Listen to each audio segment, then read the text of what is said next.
Stamford university, ক্যালিফোর্নিয়ার Stamford ইউনিভার্সিটির একজন প্রফেসর ফ্রেডরিক লাস্কিন, ওনার একটা আর্টিকেল আমি পড়েছি। ওখানে উনি গবেষণা চালিয়েছেন, অনেক মানুষের মধ্যে গবেষণা চালিয়ে দেখেছেন যে যারা অন্যরা ক্ষমা করতে পারে না এদের রোগবালাই বেশি, কষ্ট বেশি, আর যারা সহজে ক্ষমা করে দেয় এরা সবসময় শান্তিতে থাকে। এটা পরীক্ষিত, এটা ওনার একটা রিসার্চ। এরপর আমেরিকাতে একটা স্টেট আছে ম্যাসাচুসেট, এই ম্যাসাচুসেট জেনারেল হসপিটালে একজন পৃথিবী বিখ্যাত সাইকিয়াট্রিস্ট বসে, মনোবিজ্ঞানী, নাম হচ্ছে প্রফেসর হারবার্ট বেনসন। এই হারবার্ট বেনসন উনিও ওনার সব রোগীদেরকে দিয়ে একটা ফর্ম পূরণ করায়, সেখানে উনি কিছু কোশ্চেনার ছুড়ে দেয়, প্রশ্ন করে আর উত্তর নেয়। পরে জরিপ করে উনি দেখতে পেয়েছে ওনার যে সমস্ত রোগীরা মনের ভিতরে রোগ, এই রাগ, এই ক্ষোভ, এই হিংসা বিদ্বেষ এগুলো অন্তরে পুষে রেখেছে, এদের স্ট্রোক করার এবং হার্ট অ্যাটাক করার রেটিংটা বেশি, এরা মেন্টাল স্ট্রেসে ভোগে বেশি। আর যারা সহজে ক্ষমা করে দেয়, মাফ করে দেয়, এদের মধ্যে এই রোগ বালাই নাই। যেরকম সুবহানাল্লাহ, ওয়াল আফিনা আনিন নাস, আজকে থেকে আমরা মানুষের ক্ষমা করে দিব। কারো জন্য অন্তরে কোনো হিংসা বিদ্বেষ পুষে রাখা যাবে? অনেকে এগুলো ভুলতে চায় না, পেলে পুষে বড় করে, আর ভিতরে খালি জ্বলে। ভিতরে কি করে? এই জ্বালাও পোড়াও আমরা বয়ে বেড়াতে চাই না। মুসনাদে আহমদ ইবনে হাম্বলের হাদিস, চমৎকার একটা ঘটনা, কানগুলো খরগোশের কানের মতো খাড়া করে শোনেন। আল্লাহ রাসূল সাল্লাল্লাহু আলাইহি ওয়াসাল্লাম কোন একটা মজলিসে একজন আনসারী সাহাবীর ব্যাপারে ঘোষণা দিল, বলল এখন যে সাহাবী এসে বসবে সে সাহাবী জান্নাতি। আনসারী সাহাবী এসে বসলো, সবাই তো অবাক, আমাদের কারো ব্যাপারে বিশ্বনবী এই কথা বলল না, এই আনসারী সাহাবী জান্নাতি। আবার কয়েকদিন পরে আরেকটা মজলিসে বিশ্বনবী আবার ঘোষণা দিলেন, এই মুহূর্তে এমন একজন সাহাবী এসে এইখানে বসবে, এই সাহাবীটা জান্নাতি। সবাই খেয়াল করে দেখলো, আগের মজলিসে যেই লোকটাকে বিশ্বনবী জান্নাতি বলে ঘোষণা দিয়েছে, আজকেও ওই সাহাবী এসে ওই জায়গায় বসেছে। তৃতীয় দিন আবার বিশ্বনবী বললেন, এখন একজন সাহাবী এখানে এসে বসবে, সে জান্নাতি। সবাই খেয়াল করে দেখলো, ওই সাহাবীটাই আবার এসে বসেছে। সবাই অবাক, কি আজীব, কি আছে এই সাহাবীর মধ্যে, যে সাহাবীর ব্যাপারে খুব বিশ্বনবী তিনবার ঘোষণা দিলেন যে সে জান্নাতি। সবচেয়ে বেশি অবাক হয়েছিলেন সাইয়েদনা আব্দুল্লাহ ইবনে আমর ইবনে আস।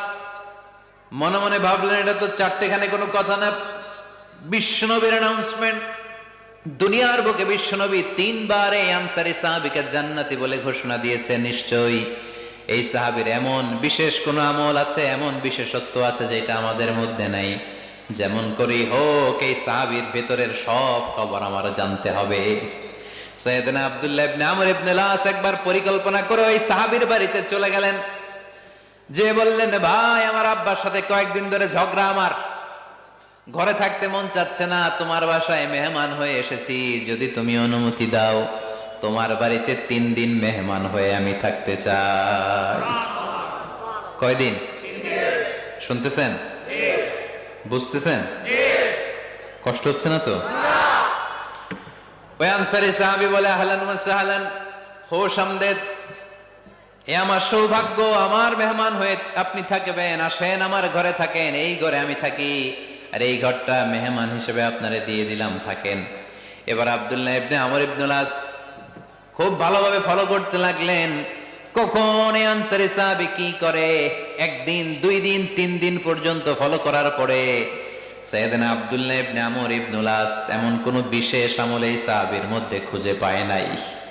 3 দিন গভীরভাবে পর্যবেক্ষণ, অবজারভেশনের পরে বিশেষ কোনো আমল ওনার চোখে পড়ে নাই। এবার 3 দিন পরে তো চলে যাবার পালা, ঠিক কিনা? এবার তিনি সোজা সাপটা আনসারী সাহাবীর কাছে যে ভিতরের কথা খুলে বলে ফেললেন, বললেন, ও ভাই, আসলে আমার বাবার সাথে এমন বড় কোনো ঝগড়া আমার হয় নাই যে কারণে বাড়ি থেকে বের হয়ে তোমার মেহমান আমার হওয়া লাগবে, আমি বিশেষ এক উদ্দেশ্যে এসেছি। কি উদ্দেশ্য? আব্দুল্লাহ ইবনে আমর ইবনে আস এবার বলতে আরম্ভ করলেন, আমরা খেয়াল করেছি 3টা মজলিসে বিষ্ণু ঈসা ইসলাম তোমাকে জান্নাতি বলে ঘোষণা করেছে, তাই আমি জানার জন্য এসেছি তুমি এমন কি আমল করো যে কারণে বিশ্বনবী ঘোষণা দিলেন যে তুমি জান্নাতি। কি এমন বিশেষ আমল আছে তোমার, আমার একটু বলো, আমি ওই আমল করে জান্নাতি হতে চাই। আল্লাহু আকবার। এবার আনসারী সাহাবী মুখ খুললেন, উনি বললেন, ও ভাই আব্দুল্লাহ ইবনে আমর ইবনুল আস, এমন কোন বিশেষ আমল আমার নাই। হালাল পন্থায় রুজি করি, ব্যবসা করি, নামাজের সময় নামাজ পড়ি, রাতে এসে ঘুমিয়ে যাই, ফজরের আগ দিয়ে উঠে তাহাজ্জুদ করি, সময় মতো জিকির আজকার করি, কোরআন তেলাওয়াত করি, কিছু দান সদকা করি। সবাই যা করে আমিও তাই করি, স্পেশাল কোনো আমল আমার জীবনে নাই। তবে আব্দুল্লাহ ইবনে আমর ইবনুল আস, শুনে রাখো, একটা কাজ আমি প্রতি রাতে করি, হয়তোবা এ কারণেও বিশ্বনবী আমার ব্যাপারে এমন ঘোষণা দিতে পারে। আব্দুল্লাহ বললেন, ও আনসারী সাহাবী, কি কাজ তুমি করো? এবার আনসারী সাহাবী বলতে লাগলেন, প্রতি রাতে যখন আমি আমার বিছানায় ঘুমোতে যাই, আমি কারো ব্যাপারে কোনো রাগ, কোনো হিংসা, কোনো ক্ষোভ অন্তরে নিয়ে ঘুমাতে যাই না। ওই দিন যার সাথে যা হয়েছে সবাই রে মাফ করে দিয়ে মিটমাট করে একটা প্রশান্ত অন্তর নিয়ে আমি বিছানায় ঘুমাতে যাই। ওই দিনে কেউ আমার গালি দিছে, কেউ আমার বকা দিছে, কেউ আমার বিরুদ্ধে মিছিল করছে, উল্টা পাল্টা যে যাই করুক না কেন, আমি কিচ্ছু মনে রাখি না।